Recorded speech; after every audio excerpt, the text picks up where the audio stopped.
Bonjour chers frères et sœurs en Christ, que la grâce de notre Seigneur Jésus-Christ soit avec vous.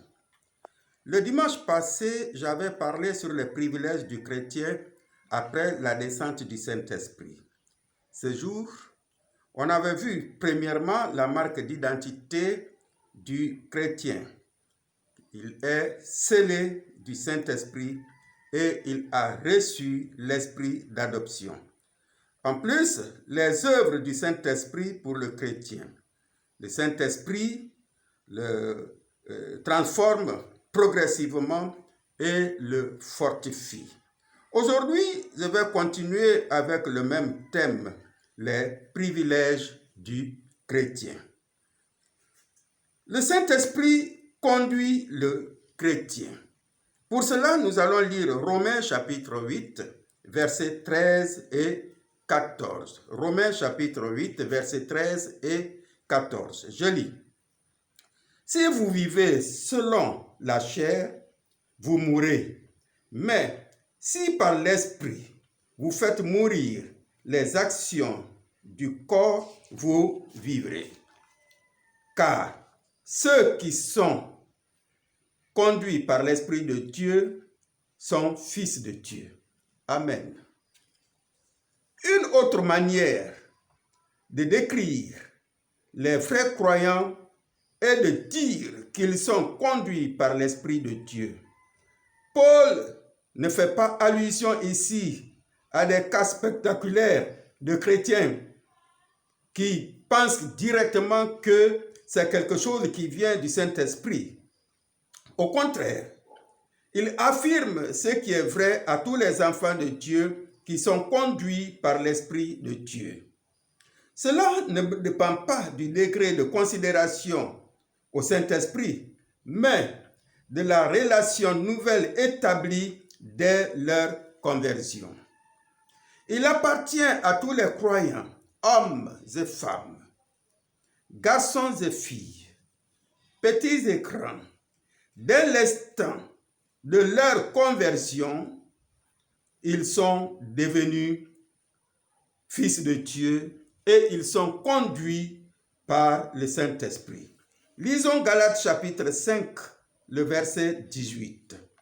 Galates chapitre 5, le verset 18. Je lis.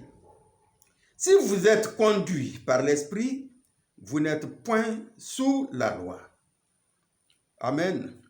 Ceux qui sont conduits par l'Esprit ne sont point sous la loi. Vu qu'ils ne dépendent pas de leurs propres efforts, comme l'exige la loi de Moïse, c'est-à-dire les cérémonies, les rites religieux, mais ils les tournent vers le Christ ressuscité qui est la seule raison pour laquelle Dieu les accepte. C'est pourquoi notre esprit doit être contrôlé par le Saint-Esprit. Choisir de vivre selon les désirs de notre nature pécheresse conduit au péché et à l'hostilité envers Dieu. Choisir d'établir ou d'obéir à l'Esprit Saint conduit à l'obéissance et à la paix avec Dieu. Le compromis n'est pas possible. Un esprit contrôlé par le Saint-Esprit pense à ce qui est saint, tandis qu'un esprit contrôlé par la chair est envahi par ce qui concerne la chair. Un esprit contrôlé par le Saint-Esprit se réjouit dans le Seigneur. Si l'Esprit de Dieu demeure en nous, il prend les commandes de notre vie et neutralise la puissance du péché. Au verset 12, nous devons résister au désir de notre corps afin de connaître le Christ et le pouvoir libérateur du Saint-Esprit. Si nous vivons sous l'autorité de l'Esprit de Dieu, nous prouvons que nous sommes enfants de Dieu. C'est là le plus grand désir de Dieu. Son esprit nous donnera l'assurance, nous guidera et nous rendra capables de vivre d'une manière agréable à Dieu. Si nous sommes contrôlés par le Saint-Esprit, il remplacera également la peur de Dieu par la liberté que les enfants connaissent avec leur Père. Ceux qui sont esclaves du péché ont de bonnes raisons de craindre Dieu. Mais en tant qu'enfants de Dieu, nous pouvons acquérir la hardiesse de nous approcher de lui comme notre Père. Quel privilège! La deuxième œuvre que nous allons voir, c'est que le Saint-Esprit intercède pour le chrétien. Pour cela, nous allons lire Romains chapitre 8, le verset 26. Romains chapitre 8, le verset 26. Je lis. De même aussi, l'Esprit nous aide dans notre faiblesse, car nous ne savons pas ce qu'il nous convient de demander dans nos prières. Mais l'Esprit lui-même intercède par des soupirs inexprimables. Amen. L'Esprit aide le chrétien dans sa faiblesse. La faiblesse dans laquelle le Saint-Esprit aide ne concerne pas les occasions ni non plus les plaisirs de la chair qui poussent à pécher. Par exemple, lorsque quelqu'un veut commettre l'adultère ou veut mentir, le Saint-Esprit ne va pas l'aider afin qu'il commette l'adultère ou qu'il puisse mentir. Le Saint-Esprit peut le dire que ce que tu veux faire, ce n'est pas bon. Mais en ce qui concerne la tentation, il est tenté et c'est lui qui va chuter. Et cette chute-là, ce n'est pas le Saint-Esprit qui le pousse. Ce n'est pas le Saint-Esprit qui va l'aider dans ce cas.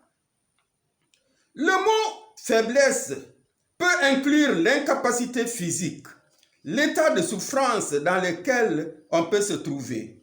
Par exemple, les épreuves et autre chose.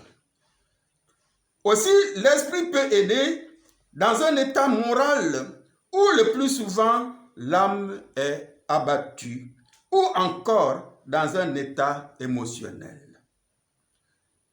Sous l'effet de ces différents états, nos prières peuvent être mal placées, mais le Saint-Esprit intervient et intercède en notre faveur.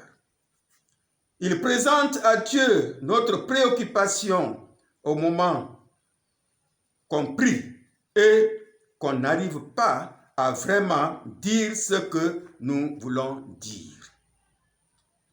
Par son action souveraine, le Saint-Esprit entoure et couvre notre prière pour la présenter à Dieu. Généralement, les nouveaux convertis ont des difficultés à bien exprimer à Dieu ce qu'ils veulent dire. Le Saint-Esprit intervient à leur faveur. Chers frères et sœurs, si un jour tu te trouves dans des situations pareilles que je viens de citer, ne te culpabilise pas, ne te décourage pas. Le Saint-Esprit intercède pour toi et t'aide. Quel privilège! Sachons seulement que le Saint-Esprit intercède pour nous auprès de Dieu et non pour Dieu auprès de nous. Les prières du Saint-Esprit pour nous sont toujours selon la volonté de Dieu et par suite se révèlent toujours pour notre bien. Quel privilège! Ce même esprit qui nourrit notre espérance nous soutient. Il nous prend en charge avec nos faiblesses et nous aide dans nos limitations présentes. De nous-mêmes, nous ne connaissons guère nos droits et nous devons nous approcher de Dieu. Nous ne savons pas prier efficacement. Je voudrais vous parler d'une sœur lorsque j'étais à Korea au moment que je dispensais les cours de baptême, parce que souvent je leur dis que chacun va prier à tour de rôle, c'est-à-dire soit au début des cours ou à la fin. Maintenant, il y avait une sœur, à la fin du cours, je lui ai dit de prier. Elle a commencé à prier. Elle a bien commencé. Mais vers la fin, elle a commencé à pleurer. Et puis, j'ai terminé pour elle, pour dire Au nom de Jésus, amen. Après la sortie, je lui ai demandé, je dis, mais qu'est-ce qui s'était passé? Elle me dit, pasteur, je ne savais plus comment terminer et quelles sont les expressions que je pouvais prononcer et qu'est-ce que je devais dire, je ne savais plus. Raison pour laquelle j'ai commencé à pleurer. Dans de telles situations, le Saint-Esprit connaît ce qu'elle voulait dire. C'est une faiblesse, mais c'est justement pour des raisons comme ça que le Saint-Esprit intervient. Nous ne trouvons pas les paroles justes.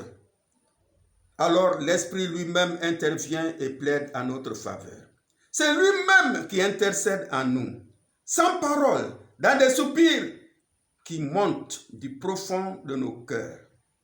À noter que dans ces versets, c'est l'Esprit qui soupire, c'est-à-dire qui gémit de façon inexprimable et non le croyant. Frères et sœurs, nous venons de voir deux autres œuvres du Saint-Esprit. Il conduit le chrétien parce qu'il demeure en lui. C'est un privilège. Il intercède pour le chrétien auprès du Père, mais aussi il l'aide à prier. Quel privilège! Nous devons louer le Seigneur Jésus pour nous avoir donné son Esprit Saint qui nous aide dans notre faiblesse, qui nous aide lorsque nous ne savons pas quoi faire. Frères et sœurs, rendons grâce au Seigneur Jésus-Christ. Louons-le, remercions-le, parce que nous sommes des êtres humains. Et dans cet état, l'Esprit sait ce qu'il doit faire pour nous et comment nous conduire et comment nous pousser afin que nous puissions faire ce qui est selon la volonté de Dieu. Gloire au Seigneur, gloire à Dieu et gloire au Saint-Esprit. Que le Seigneur vous bénisse. Je voudrais terminer par ces quelques mots de bénédiction de la part du Seigneur.